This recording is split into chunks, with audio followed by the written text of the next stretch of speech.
YSR Congress party నాయకులకు, వడ్డెర కుల ప్రతినిధులకు, వైఎస్ఆర్ కుటుంబ సభ్యులకు అందరికీ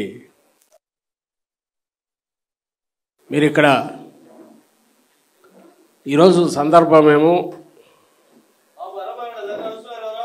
ఒకటి ఏది ఒక 40-50 రోజుల్లో ఎన్నికలు వస్తున్నాయి.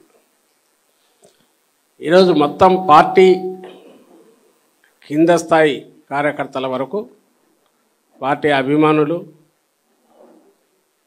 అలాగే వైఎస్ఆర్ కుటుంబ అభిమానులు, ఆ కుటుంబాన్ని ప్రేమించే వాళ్ళు, జగన్మోహన్ రెడ్డి గారి అభిమానులు అందరూ కూడా ఏకమై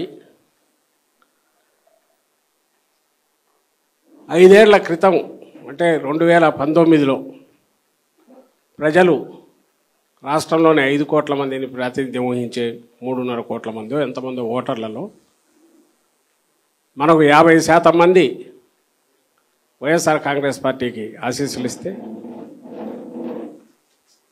151 సీట్లతో బ్లెస్సింగ్స్ ఇచ్చి తెలుగుదేశం పార్టీని పూర్తిగా రిజెక్ట్ చేసి ఇంకా కాలగర్భంలో కలిసిపోయే రకంగా దానికి చరమగీతం పాడి ఇంకా సేవలు అక్కర్లేదు, చంద్రబాబు మీరు రిటైర్ కండి అని చెప్తే 5 ఏళ్ల తర్వాత ఇప్పుడు మళ్ళీ అదే చంద్రబాబు నాయుడు నానా రకాలుగా అన్ని రకాలుగా అబద్ధ ప్రచారాలు, విష ప్రచారాలు చేసి అలాగే ఎక్కడున్న A to Z వరకు అందరినీ ఎక్కడ కూడగట్టుకొని ఈ 5 ఏళ్ల పాటు చేసిన అభూత ప్రచారాలు, అభూత కల్పనలతో కూడిన ప్రచారాలు, విష ప్రచారాలన్నింటినీ వాస్తవాలని ప్రజలను నమ్మించి ఈరోజే కొత్తగా రాజకీయాల్లోకి వచ్చిన వ్యక్తిలాగానో, నాయకుడిలాగానో, పార్టీలాగానో ప్రజల ముందు వచ్చి నిలబడి మళ్ళీ మీకు ఒక సుందరమైన స్వర్గం కట్టిస్తాను, లేదంటే ఆంధ్రప్రదేశ్ను ఒక సుందరమైన, ఆహ్లాదకరమైన, ఆనందకరమైన, ఆరోగ్యకరమైన సువర్ణ ఆంధ్రప్రదేశ్ని తెచ్చిస్తాను, నాకు మీ ఆశీస్సులు కావాలి అని నమ్మబలికే ప్రయత్నం చేస్తున్నాడు. అందులో ప్రచార పరంగా కొంత నిజమేనేమో అనిపించేంత, ఆయనకంత సీన్ ఉంది అనిపించేటంత ఊపు కూడా కొంత తెచ్చుకున్నాడు మధ్యలో. అదే స్థాయిలో ఈరోజు విజృంభించి ముందుకు పోతూ ఏది చంద్రబాబు కాదో అదే చంద్రబాబుని, ఏది జగన్మోహన్ రెడ్డి అది కాదు జగన్మోహన్ రెడ్డిని, ఈరోజు జగన్మోహన్ రెడ్డి గారు ఏది చేస్తున్నాడో అవన్నీ తానే చేసినట్టుగా, తాను చేసినవన్నీ ఈరోజు జగన్మోహన్ రెడ్డి గారు చేసినట్టుగా, అది అభివృద్ధి పరంగా కానీ, సంక్షేమ పరంగా కానీ, ప్రాంతాల వారీగా కానీ, కులాల పరంగా చూసిన, ముఖ్యంగా వెనుకబడిన కులాలు, ఎస్సీ ఎస్టీలు, మైనారిటీ విషయంలో ఒక దుస్సాహసానికి ఒడిగడుతున్నాడు. బరి తెగించి ఎస్సీ డిక్లరేషన్ అంటున్నాడు, బీసీ డిక్లరేషన్ అంటున్నారు, ఈరోజు బీసీ డిక్లరేషన్ పెట్టుకున్నారు.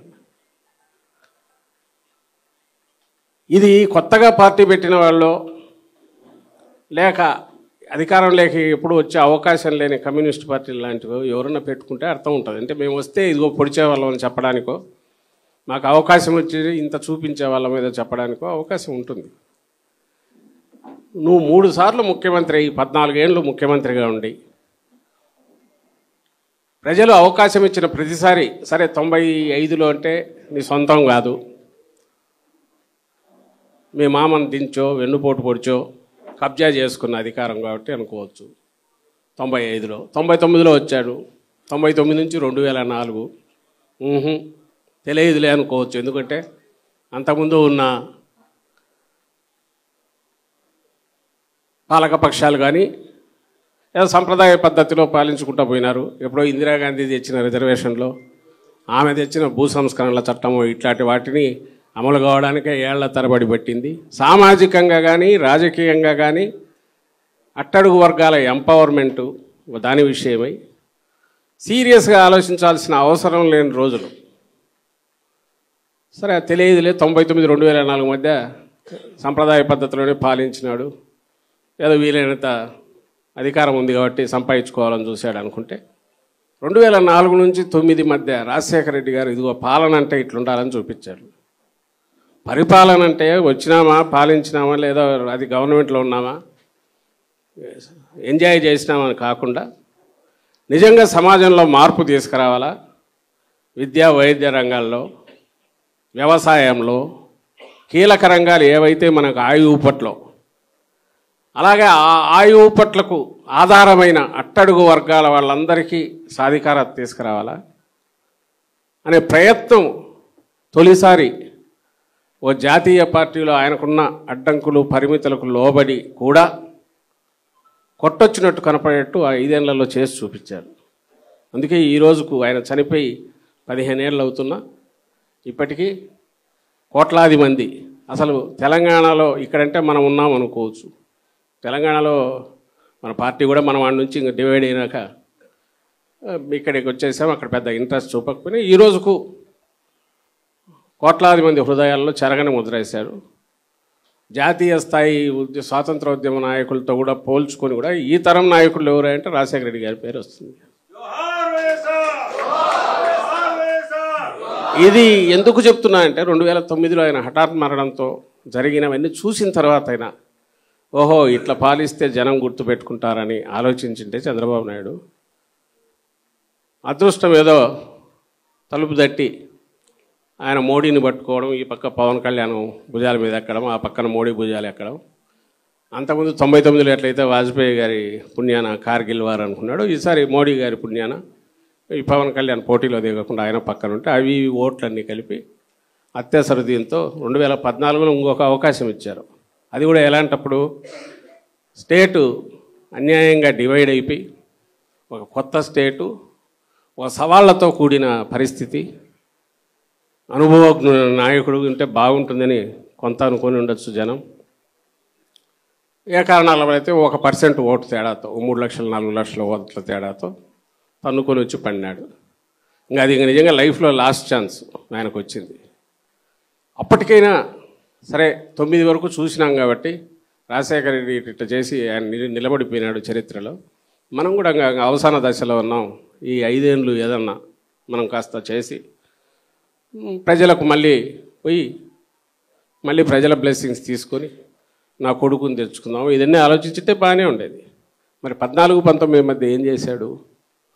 అంతకు ముందుకు మించి కంటే కూడా దిగజారి ఇంకా మళ్ళీ ఛాన్స్ లేదు, అవకాశం రాదు, దీపం ఉండగానే ఇల్లు చక్కదిద్దుకోవాలన్నట్టుగా అడ్డంగా పోలవరం దగ్గర మొదలు పెడితే ఇటు అమరావతి వరకు, ఇది అది అని కాదు, అన్న క్యాంటీన్ల దగ్గర నుంచి మరుగుదొడ్ల వరకు అదే ఇదని వదల్ల. ఇది చాలదని చెప్పి కొడుకు వచ్చినాక ఈ మాత్రం కూడా తెలివి ఉంటుందో ఉండదో, ఎందుకు వచ్చినా గొడవ అనుకొని ఒక మాఫియా గ్యాంగ్ను కూడా తయారు చేశాడు కింది వరకు, జన్మభూమి కమిటీల పేరుతో. ఇది మన కళ్ళ ముందు జరిగింది. జన్మభూమి కమిటీలు అనేవి ఒక వ్యవస్థనే, అంటే వాళ్ళ ప్రయోజనాలు రక్షించుకోవడానికైనా రేపు మళ్ళీ ఈయనను అధికారంలోకి తెచ్చే రకంగా ఊర్లల్లో కూడా, అంటే సంక్షేమానికని కిందికి రూపాయి ఇస్తే అంతకుముందు ఏదో 40 పైసలు 50 పైసలు పోతుంటే వీళ్ళు వచ్చేసరికి అది 10 పైసలు 20 పైసలకు పడిపోయింది. పెన్షన్లు రావాలంటే ఒకరు చనిపోతే తప్ప ఇంకొకరికి లేదు. ఇంకొకటి ఏదైనా బెనిఫిట్ కావాలంటే అది అయ్యేంతవరకు ఆదరణ కత్తెరలు కావాలన్నా, మీకు ఏదైనా సుత్తో ఊలో కావాలన్నా, ఇంకొకరికి ఏదైనా కావాలన్నా అన్నీ కూడా వాళ్ళ ద్వారానే. ఆఖరకు లేని మరుగుదొడ్లు కూడా ఉన్నట్టు నీరు చెట్టు దాని కింద దోచుకున్నారు. ఇది అదేనా కాదు, పైసా అంటే ఏమాత్రం 10 రూపాయలు పెట్టి ₹1 ₹2 తినడం ఒకటి, అసలు ఏమీ లేకుండా పేపర్లో మాత్రమే కనపడి 10 రూపాయలు మింగడం ఎట్లా అనే స్కీములు. అందులో అన్నిటికంటే పెద్దది అమరావతి స్కామ్. ఇదంతా వాళ్ళకు పెట్టుకున్నాడు విందు భోజనం, కింద ఎవడికి వాళ్ళకు కావాల్సినంత భోజనాలు ఇచ్చేట్టు జన్మభూమి కమిటీలో పెట్టాడు. ఈ పరిస్థితితో 2019లో ఇంకా నువ్వు చాలు, మాకు చాలు బాబు అని చెప్పి ఆయనకు బాయ్ చెప్పి జనం అందరూ పంపించారు. ఆ రోజు జగన్మోహన్ రెడ్డి గారి మీద ఒక ఆశతో, ఒక హోప్తో ఇక్కడ ఒక రాజశేఖర రెడ్డి గారి వారసుడు ఈయన వచ్చి నేను చేస్తానంటున్నాడు. యంగ్గా ఉన్నాడు, కష్టపడి పాదయాత్ర చేశాడు. 14లో అంత ఇదిగా దెబ్బతీసిన 23 మంది ఎమ్మెల్యేలను లాక్కున్న తుక్కాలను చూసిన నిలబడినాడు. మాట మీద నిలబడే రకం ఫ్యామిలీ నుంచి వచ్చాడని వేశారు.